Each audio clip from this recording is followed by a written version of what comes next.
All right, welcome back to Just Another Podcast. I'm your host, Tyler the Comic, and I'm here with Mark Anthony and Tiaja. How you guys doing tonight? Good. Doing good. Good. How was it performing tonight at the show? Pretty cool, man. I'm not gonna say not what I expected, but yeah, it was dope vibes. Was that a good, not what you good, expected? not what I expected. Okay, cool. You're usually not on camera, so how did you like tonight's? I liked it. It was a nice full crowd. They were very like they engaged back with the comedians well, and I liked them. Yeah. It was a really fun time.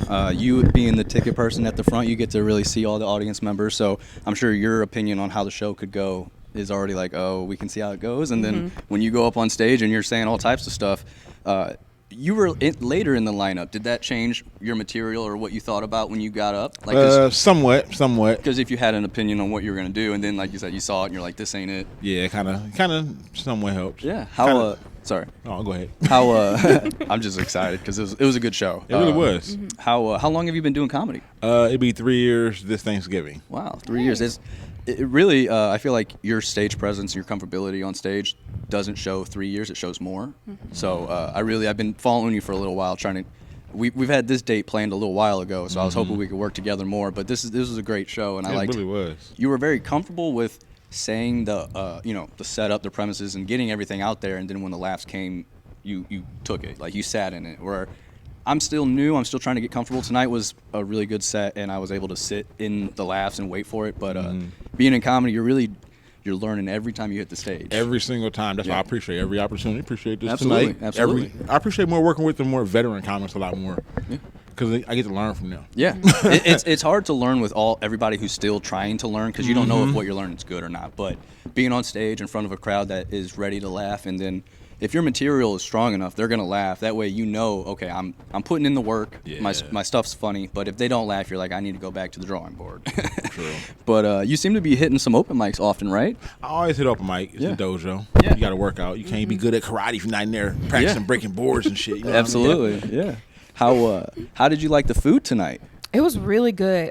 She had a sauce that was homemade, but it was really spicy. Okay. I usually don't like spicy food, but it was really good. It was like sweet too, Really? so it kind of balanced it out. Yeah. So if you didn't get it, then You missed out. But they'll be back again. They will be back again. She has a lot of different food on her menus, so she's gonna try some new stuff next time. Good. I was gonna say I didn't get a chance to talk to him how much, but did you say did you get a report on how? I think she did really well. Good. She said she really enjoyed herself, and she enjoyed the crowd and the comments. Awesome. And she said she would love to come back. Awesome. That's what I try to do for everybody, to have a good time, because there's no way this works if nobody's having a good time. Is she from here?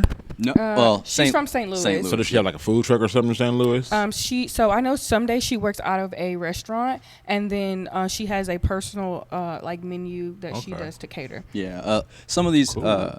We did have a food vendor down the road that was we tried to rotate to keep it different, because the lineups are always a different lineup. You're never going to see the same show. You might see the same comedian, but they're always working out new stuff.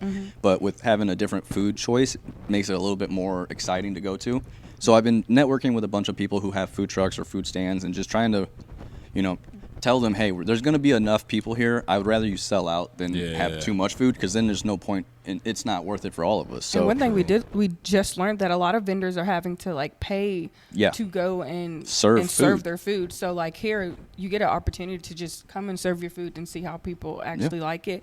And we just started something where we're doing reviews, letting the crowd do the reviews, and review cards say was it dope. within price, would you order it again, what was your favorite, just to kind of get a feedback, because we have different food vendors, and we want to hear what everyone has to say and what they like and what they don't like. So if you let us know, we'll bring them back. I know the crowd lets us know when the comedians are good and they want them back, because I feel like there's certain comics that the crowd come back to see specifically for. And hopefully we can put you in that rotation of regular comedians, because I heard good things. I think you did really great. Yeah, Thank you. Like I said, I've been a fan, and I hope there's certain people I want to work with more often, because I think I can learn from you, you can learn from us, and we can just produce some pretty good content. So, but is there anything you want to kind of touch base on? What was within your time frame of comedy? What's been the best kind of thing you've dealt with? I don't know, just the learning part to me. I'm still, like I said, I'm only 3 years in, so I kind of treat it like college. Yeah. Like school. Absolutely. So this year, just trying to learn different things I did last year and add those to what I already know, and then next year learn some more stuff. Yeah. And with you saying you did some, like, I know you did some rap battles, so you're doing all different types of comic art and just putting yourself in a position to learn and then coming back and going with it. And it's really cool to meet people who are basically open to learning and not saying that they know everything. Because then you can have people who've done comedy for 2-3 years and they are just almost difficult to work with. And it's kind of unfun when you work with those people, because we're supposed to all here have fun, make people laugh. That's the biggest part of it. If we're walking on eggshells just to talk to somebody, it's your job. The show, Your job is to have fun. Yeah. So and I think it's really cool. But what's kind of been one of the lowest things that you could think of? And I can tell you one of mine. The lowest, I can keep it a band. Sometimes the community. Like back home, like it started off real tight knit, and then you start noticing the politics and the fake stuff behind it. Like the egos.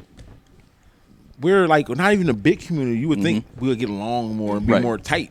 Get everybody Jeeps. Yeah, definitely. Doing the wave as you're driving by. Because like that's the lowest part of it. Because there's too much of that, and it kind of filters into the comic. Yeah, it plays into us on stage sometimes. Like, let's keep that nonstop. Let's have fun together. I was. I think so. Sorry, go ahead. No, go ahead. I think like about like the community. So many people want to do the same thing that they don't think that it's enough room for everyone to eat off the same plate. And like in this profession, unfortunately, it is like we can all eat off that same plate. We definitely can. And be in our own lane. There's like however 52 weeks or whatever. There's multiple nights that you can't be everywhere at once. Yeah. So as much as I want to perform in LA, California, Florida, and stuff, I still have to be strong here before I can take that on the road there. Very true. It's crazy how some people can be a little difficult to work with, and honestly, being a part of this has been eye-opening because I get to really share this experience with people who want to grow, want to be better, want to get that, and I can kind of weed out the ones who are not going to be around for a while, and I don't have to be like, because when I feel like when I'm booking certain people, some people get upset. They're like, oh, you're not booking me because you don't think I'm funny, yada, yada, yada. I'm like, I have so many people trying to get on the limited shows that I have, and I'm trying to make sure I can make the lineup. I feel that. Yeah. It's tough, but at the same time, nights like this is what I. This was a great night. This is great turnout. That's what I didn't expect. Like I don't know how turnouts in places like this. Small city, Crystal City. Like sounds like a superhero should live here. Well, no, that's one of my anxieties or worries is because I have people traveling. There was a guy who came from South Bend, Indiana, who drove all the way here. We got people from Florida, LA, who come here, and I want to make sure that not only is the food good, the stage looks good, but the crowd's here because I don't want it to seem like it's a waste of everyone's time. Yeah. Like I want everyone to have the best chance to succeed, and it's been a lot of fun. We've been pretty lucky with the crowds. Yeah. For the last. Because that's something we can't guarantee. Yes. So, like, you put a lot of pressure on yourself with something that you just can't control. But, like, tonight was really, really great. Yeah. We try to avoid, like, holidays and all that bullshit. But understandable. But we still, like, we're promoting, doing everything we can. And just taking moments from, like, nights like this is what really, like, the audiences are going to go tell their friends and tell their family. And it just it grows and grows and grows. And especially in a town like this. Word of mouth is going to spread faster than anything. Yeah. Well, I can't thank you enough for being a part of the show and stopping on this podcast. Is there, do you want to let people know where they can follow you and where they can see you next? You can follow me. The name is Mark Anthony. I have to say it like that because that's how it is. The name is Mark Anthony. And we'll put it on the screen. Well, because I have to because there's Mark Anthony, the Puerto Rican dude. Right. Yeah. Well, no, I'm not going to lie. Your name is so, like, fun to say. Mark Anthony. Like, you got two first names. Mark and Anthony. Are they two separate people or one? Let's find out next week on Dragon Ball Z. Well, thank you guys again for tuning in. I'm Tyler the Comic. I'm T. And you guys have a great night.